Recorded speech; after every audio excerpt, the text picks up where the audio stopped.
agresivitas dari investor luar negeri sampai sekarang ini justru terbalik karena kita lihat mereka kan selama tidak ada kepastian hukum, tidak ada kepastian dari sisi komersial, tentu mereka berpikir 2-3 kali dan kita lihat yang terjadi apa? Yang terjadi adalah pemindahan investasi yang sebagian besar tadinya memang tujuannya Indonesia, sekarang kan lebih banyak misalnya ke Vietnam, ke Myanmar, ke Thailand gitu ya, untuk kawasan ASEAN saja. Saya kira dari sisi itu merupakan sebuah tantangan besar bagi kita. Apalagi harapan kita ingin meningkatkan peran energi terbarukan. Nah, karena itu perlu upaya-upaya tertentu agar daya tarik investasi itu pulih. Kita ini kan lebih banyak mempersoalkan hal-hal yang kecil sebetulnya dibandingkan dengan hal-hal yang sangat besar gitu. Hal kecil misalnya soal PLTS rooftop tadi itu. Nah itu, iya. PLTS rooftop itu kan sebetulnya hanya komunikasi saja kalau saya lihat. Iya. Karena apa? Karena PLTS rooftop itu kan dibangun oleh pemilik sendiri, tidak ada biaya orang lain, kemudian dia pakai sendiri. Kalau ada lebih baru dia masukkan ke PLN karena dia interconnect dengan jaringan PLN. Tetapi kalau itu tidak berlebih, maka tidak ada yang masuk ke PLN, tidak ada Iya. juga yang ditagih. Jadi kalaupun masuk ke PLN itu, kemudian itu akan dipakai kembali. Jadi 1:1, jangan sampai kemudian dia masuk ke PLN, kemudian ketika diambil itu hanya tinggal 65%. Di sini yang kita lihat dari sisi produsen itu tidak fair gitu ya.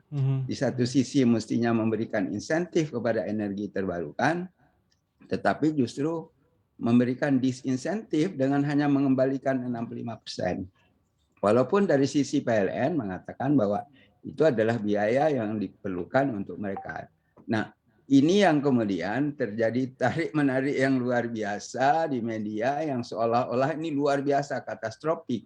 Tetapi tidak pernah kita berpikir bahwa kebijakan yang diterapkan untuk energi terbarukan dengan energi fosil itu sama sekali tidak fair gitu ya.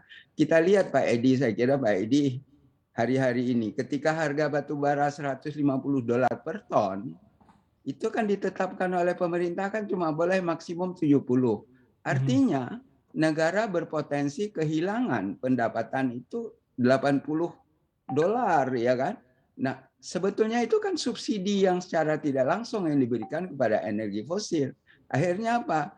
Energi terbarukan itu berkompetisi dengan energi terbarukan yang sudah mendapatkan subsidi, sementara energi terbarukan yang mestinya mendapatkan insentif justru tidak mendapatkan subsidi yang fair. Nah, di sini yang kita lihat, karena itu di dalam undang-undang energi terbarukan yang sekarang sedang dibahas di DPR itu ada fair treatment kalau kami melihat di situ. Misalnya kalau terjadi biaya yang berlebih misalnya ya dari harga yang ditetapkan kepada energi terbarukan nanti akan diberikan kompensasi dan sebagainya. Sama juga kalau sekarang untuk energi fosil sudah diberikan, Iya, bahkan iya. untuk BBM sudah diberikan, untuk batu bara sudah diberikan dan sebagainya. Nah, inilah harapan kita tentu ke depan.